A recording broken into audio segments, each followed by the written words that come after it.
Now, what does a computer do?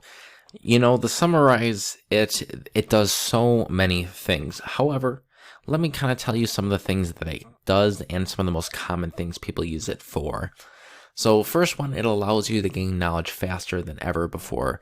In the past, of course, we have things, and we still do have things such as books and whatnot. But, nowadays you can find so much information online, probably way more than if you collect all the books in the world. Probably there's still a ton more information online. I mean, that is just to give you an idea of just how much information is online. But regardless, it allows you can ask your own questions, meaning there are websites where you can literally type in a question that you have, and it'll show you results of potentially millions of answers to that same question.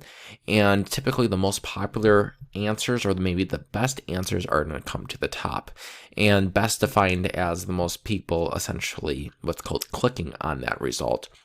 But regardless, it allows you to ask questions and get answers to that right away. So for an example, if you were curious on maybe, hey, how many cups are in a gallon, or whatever question you might have, it doesn't even have to be like a technical question like that. It can give you an answer in seconds. It just has to load. And that's amazing compared to before. If you didn't know that, you would have to either ask around, ask people, find a book that have that answer, things of that sort, which took a lot longer than maybe 3 seconds or less.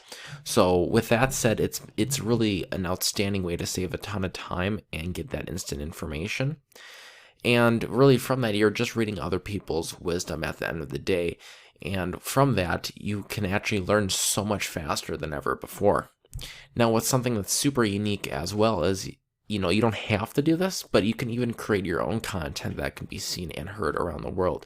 For an example, this exact course right now, there's a great chance that it's going to be heard all around the world, meaning people from many different continents and everything of that sort. And I think that's absolutely amazing. And I feel so incredibly blessed to be able to help people all around the world through this work. And, you don't have to create your own videos or anything of that sort if you don't feel comfortable, if you don't want to. But just realize that if you do ever want to do that, you do have the ability. There are so many websites that essentially allow you to do that, and you can do it for free as well. I mean, it's really, really cool in that sense.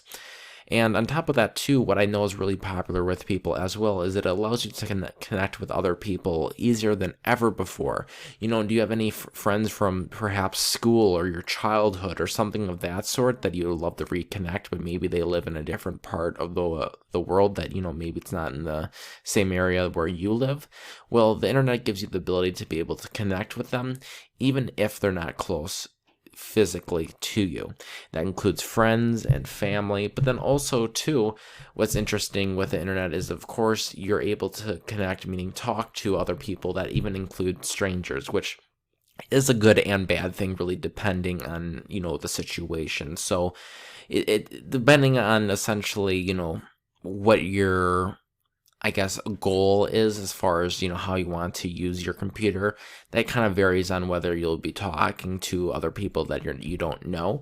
But what I can tell you is, for using the internet now for a large majority of my life, I can say that easily 9 times out of 10, it's a positive experience. Overall, you just, like in the real world, in the sense of, maybe walking outside, just like anything, you have to be careful. And it's really that simple. And I will also be telling you things to how to keep you safe online as well, even if you're not 100% sure how to do that. So I will be telling you that in this course too. But regardless, there are so many things that a computer can do. And ultimately, at the end of the day, it is a tool to help you. But first, you really just need to learn how to use it properly, so that way it can actually help you and not be actually a big headache, because we don't want that, of course. So instead, learn how to use it so that way it can ultimately help improve your life. If you have any questions, please feel free to ask. Otherwise, thanks so much for watching this video, and I look forward to talking to you in the next one.